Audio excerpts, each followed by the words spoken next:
નમસ્કાર મિત્રો, ગુજરાત સરકારના કર્મચારીઓનું મોંઘવારી ભથ્થું 7% વધ્યું। ગુજરાતના કર્મચારીઓ જેઓ 7મો પગાર પંચ મેળવી રહ્યા છો તો તમારા માટે આનંદના સમાચાર તેમજ પેન્શનરોને પણ આ લાભ મળશે। છઠ્ઠા પગાર પંચ હસ્તકના કર્મચારીઓને ડીએમાં વધારે। કર્મચારીઓનું મોંઘવારી ભથ્થું 7% વધ્યું। 5 મહિનાની તફાવતની રકમ જાન્યુઆરીમાં ચૂકવાશે। ડિસેમ્બરના પગાર સાથે મળશે તફાવતની રકમ। પેન્શનરોને તફાવતની રકમ ચૂકવાશે।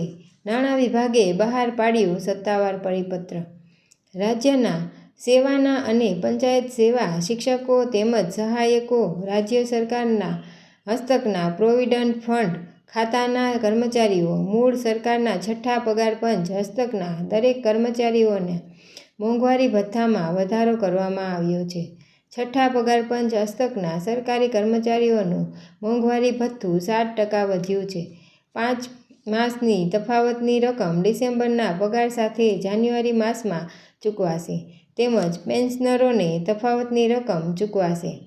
આ અંગે નાણાં વિભાગ દ્વારા સત્તાવાર પરિપત્ર જાહેર કરવામાં આવ્યો છે। સરકારી કર્મચારીઓ અને પેન્શનધારકોને મોંઘવારીમાંથી રાહત આપવા વર્ષ 2 વખત મોંઘવારી ભથ્થું વધારવામાં આવે છે, જે ફુગાવાના આધારે નક્કી થાય છે। 5મા અને છઠ્ઠા પગાર પંચ હેઠળ પગાર મેળવતા પગારદારો અને પેન્શનરોને આ વધારવામાં આવેલા મોંઘવારી ભથ્થાનો લાભ મળશે। જો આપને સમાચાર પસંદ આવ્યા હોય તો ચેનલને લાઇક, શેર અને સબસ્ક્રાઇબ કરવાનું ના ભૂલશો મિત્રો।